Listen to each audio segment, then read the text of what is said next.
Orang-orang seperti kita tidak pantas mati di tempat tidur.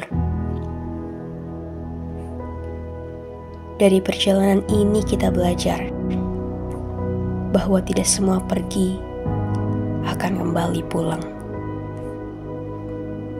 Kita berduka memeki Clara dengan teramat lantang.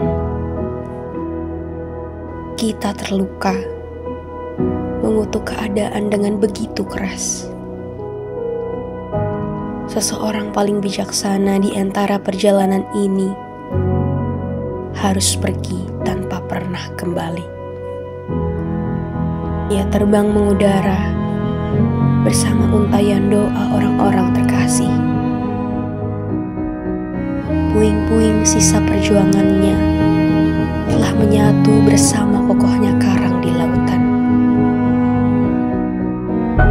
Setiap hentakan langkah kaki, setiap getaran nafas membawa kita lebih dekat pada kesadaran bahwa kebebasan sejati bukanlah bertindak sesuka hati, melainkan menjalani keberanian untuk mengubah keadaan.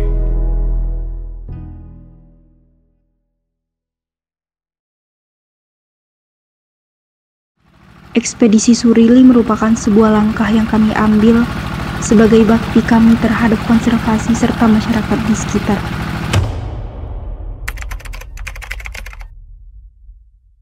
Pulau kecil ini memiliki banyak sekali simpanan keanekaragaman hayati, baik itu flora maupun fauna, serta kawasan karst yang dilengkapi dengan keindahan alam yang sangat eksotis.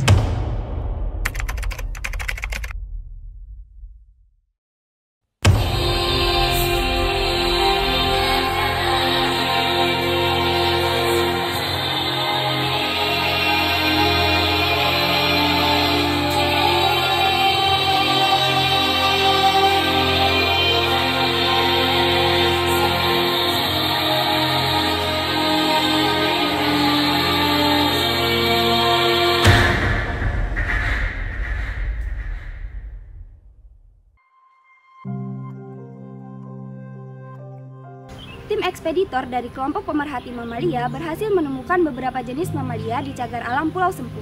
Pada jalur pengamatan, kami menemukan sebuah pohon besar yang dijadikan tempat beristirahat bagi para kalong. Kami menemukan sekitar 20 individu kalong yang berada pada pohon tersebut sedang beristirahat. Kalong-kalong tersebut hanya beristirahat di pohon besar itu pada waktu siang hari. Sementara itu, pada saat sore menjelang malam hari, kalong-kalong tersebut terlihat melintasi padang rumput di Teluk Besar. Selain kalong, kami juga menemukan mamalia nokturnal lainnya di cagar alam Pulau Sempu, yaitu kancil. Kancil merupakan hewan soliter yang artinya dia mampu hidup sendiri tanpa adanya kawan.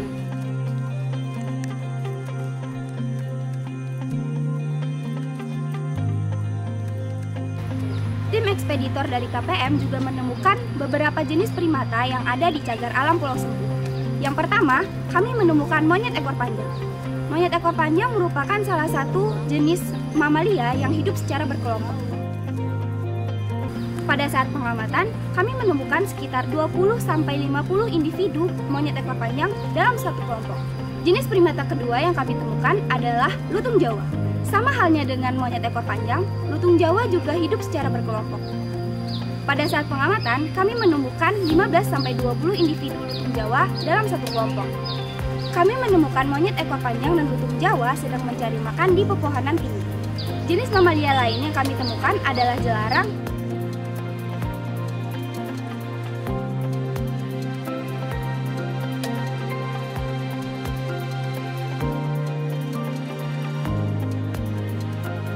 dan kelelawar.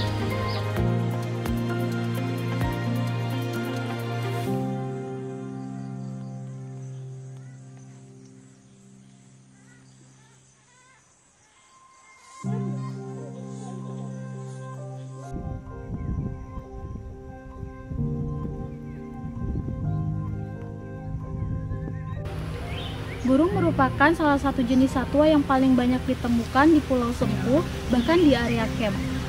Burung yang ditemukan di area camp yaitu layang-layang batu. Burung tersebut dapat terlihat bertebangan di atas danau Telaga Lele sedang mencari makan. Burung lain yang ditemukan yaitu bondol haji. Burung tersebut ditemukan terbang hinggap di rumputan dan ranting kering di Telogosat secara berkelompok. Salah satu burung berukuran besar yang ditemukan yaitu burung kangkaren perut putih. Burung tersebut terlihat terbang dan hinggap di tajuk yang tinggi di Telogosat. Burung ini merupakan spesies monogami, yang artinya burung tersebut hanya kawin dengan satu pasangan dan hidup bersama selamanya. Burung lainnya yang ditemukan yaitu kokokan laut, elang bido, elang laut perut putih, cangak laut, dan cekakak Jawa.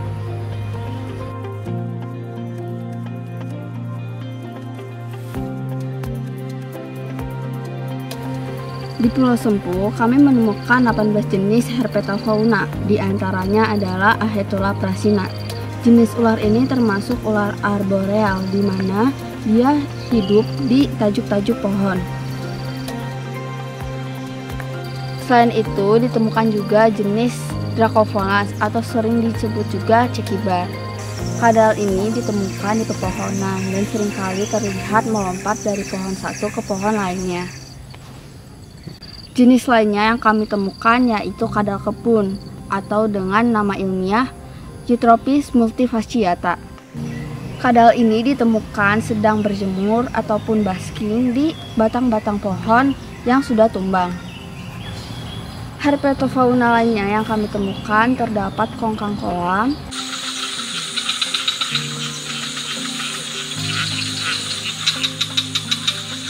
biawak air,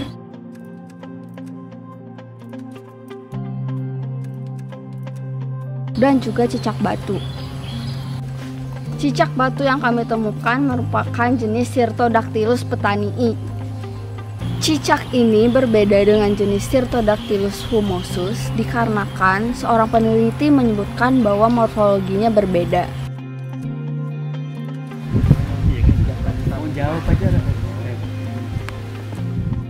Pulau Sempu memiliki keanekaragaman jenis kupu-kupu yang cukup tinggi. Salah satu jenis yang paling umum ditemukan di sana yaitu Euploea eleusina.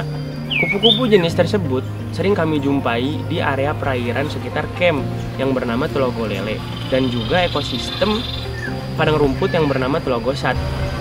Terdapat juga jenis kupu-kupu Idiopsis juventa yang sering kami temui di sepanjang jalur pengamatan. Kedua jenis tersebut termasuk dalam subfamili Danainae. Banyaknya ditemukan jenis dari subfamili Danainae disebabkan karena keberadaan tumbuhan pakannya yang melimpah. Tumbuhan pakan tersebut merupakan jenis Heliotropium indicum atau sangketan. Ditemukan juga beberapa jenis kupu-kupu dari genus Graphium seperti Graphium sarpedon,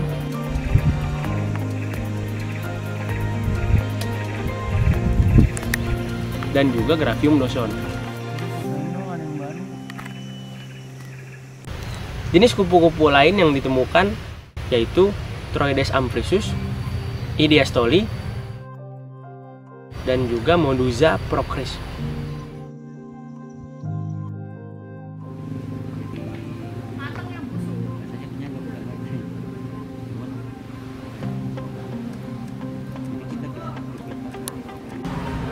Pengambilan data kami menggunakan cara analisis vegetasi dengan metode jalur berpetak. Ukuran plot yang digunakan pada masing-masing ekosistem berbeda. Ukuran plot 20x20 meter digunakan untuk hutan dataran rendah, hutan pantai, serta daerah riparian. Ekosistem mangrove menggunakan plot dengan ukuran 10x10 meter persegi, sedangkan pada ekosistem padang rumput menggunakan plot dengan ukuran 2x1 meter persegi. Spesies yang paling dominan adalah waru-waru atau Hibiscus tiliaceus. Spesies tersebut dapat ditemukan pada hutan dataran rendah atau hutan pantai. Ada juga bayur jantan atau Pterospermum diversifolium. Spesies tersebut dapat dijumpai di daerah hutan dataran rendah, daerah riparian, atau di sekitar danau. Yang terakhir adalah walik angin.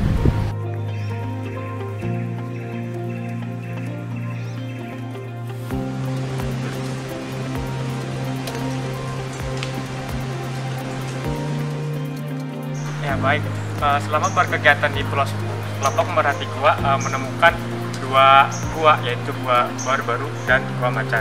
Dan ada dua ceruk, diantaranya di Pasir Panjang dan di Subur Anakan. Gua baru-baru dan gua macan bisa dibilang masih aktif karena masih terdapat stalaktit dan stalagmit. Kita menemukan banyak stalaktit dan stalagmit dan juga ornamen-ornamen gua lainnya. Selain itu, kelompok pemerhati gua selama berkegiatan juga kami menginventarisasi fauna yang ada di dalam gua. Di antaranya fauna yang dapat kita temukan itu ada katak, tokek, karacemeti, dan juga kelelawar. Selama proses identifikasi, kami dibantu oleh kelompok pemerhati mamalia dan menemukan satu jenis kelelawar yang sama di goa baru-baru. Karena untuk di goa macan sendiri kami menemukan banyak sekali kelelawar karena itu merupakan rumah dari kelelawar tersebut.